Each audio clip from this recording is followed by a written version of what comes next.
Nama saya Andre Ghazali Army. Hai. Nama saya Endi Kumara. Hai. Nama saya M. Apria Alif Putra. Hai, saya Sigretia Roisa Hikmah. Hai, nama saya Siti Korban. Hai, nama saya Konita Alfa. Terima kasih kepada Bapak Ahmad Fali yang telah menjadi dosen pengajar kami.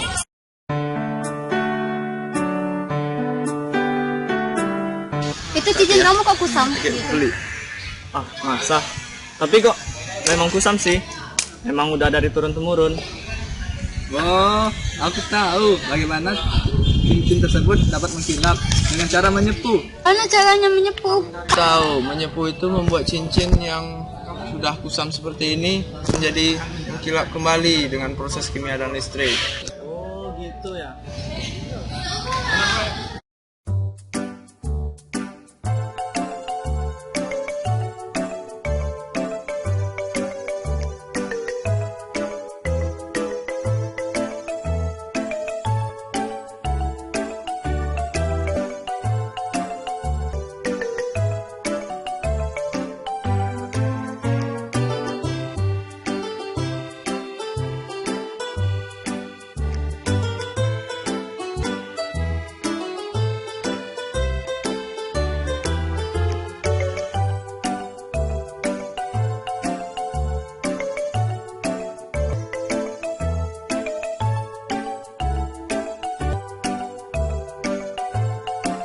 Pertama, masukkan perhiasan ke dalam campuran air dan putas. Sebaiknya menggunakan air bekas penyepuhan yang sudah rusak atau yang sudah jenuh. Panaskan hingga mendidih. Setelah mendidih, biarkan beberapa menit agar kandungan emas yang ada menyebar rata. Pemanasan ini dimaksudkan untuk membersihkan kotoran yang menempel pada perhiasan.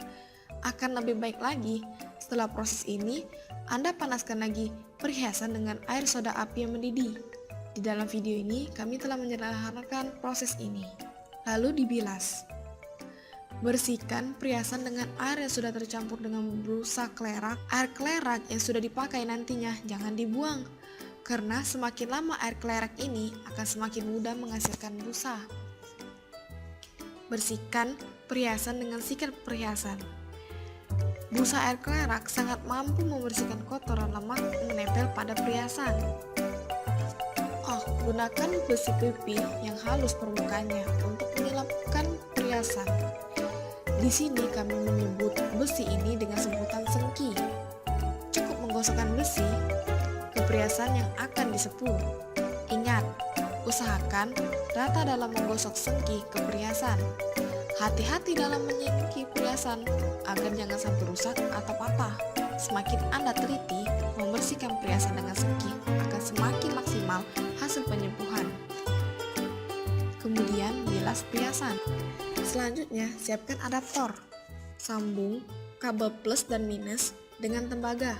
Satu ujung tembaga kaitkan emas 24 karat yang sudah dipipikan, sedangkan ujung tembaga yang satunya akan berguna untuk mengaitkan perhiasan nantinya.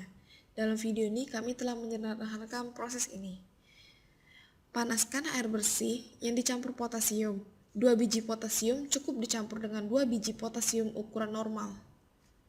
Lalu, hidupkan adaptor. Masukkan ujung-ujung tembaga yang tersambung dengan kabel adaptor ke dalam air potasium.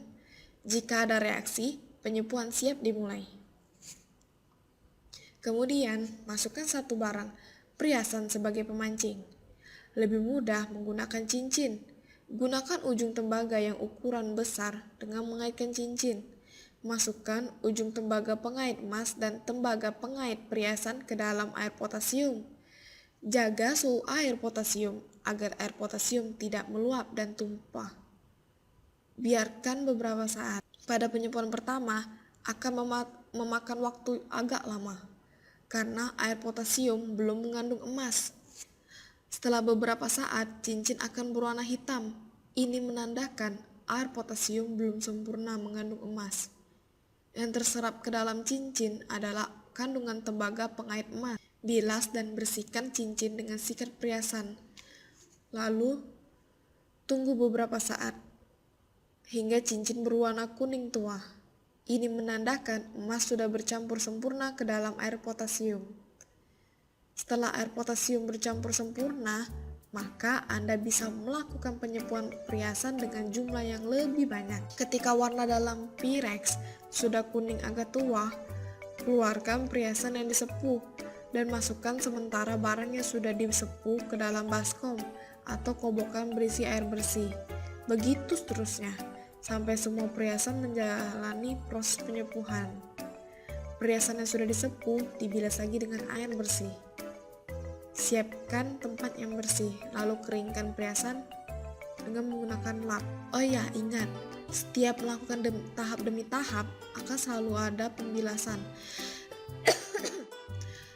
Oh ya, kamu perlu ingat, setiap melakukan tahap demi tahap akan selalu ada pembilasan. Sekali Anda melupakan pembilasan di setiap tahap, maka dipastikan proses penyepuhan bisa gagal. Karena letak terpenting dari penyepuhan adalah pembilasan. Jangan sampai ada bahan kimia yang menempel masuk ke dalam air potasium bercampur emas, karena bisa merusak air campuran potasium dan emas.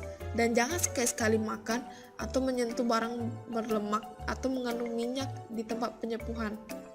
Proses penyepuhan selesai.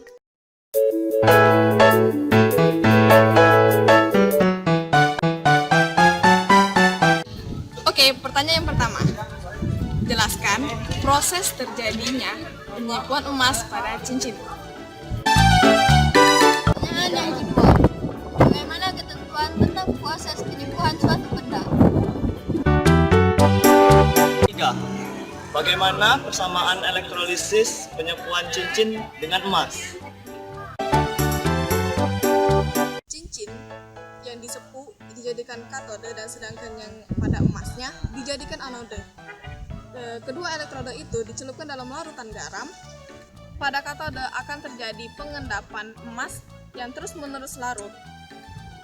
Konsentrasi Au3+ tidak akan berubah pada larutan AuCl3.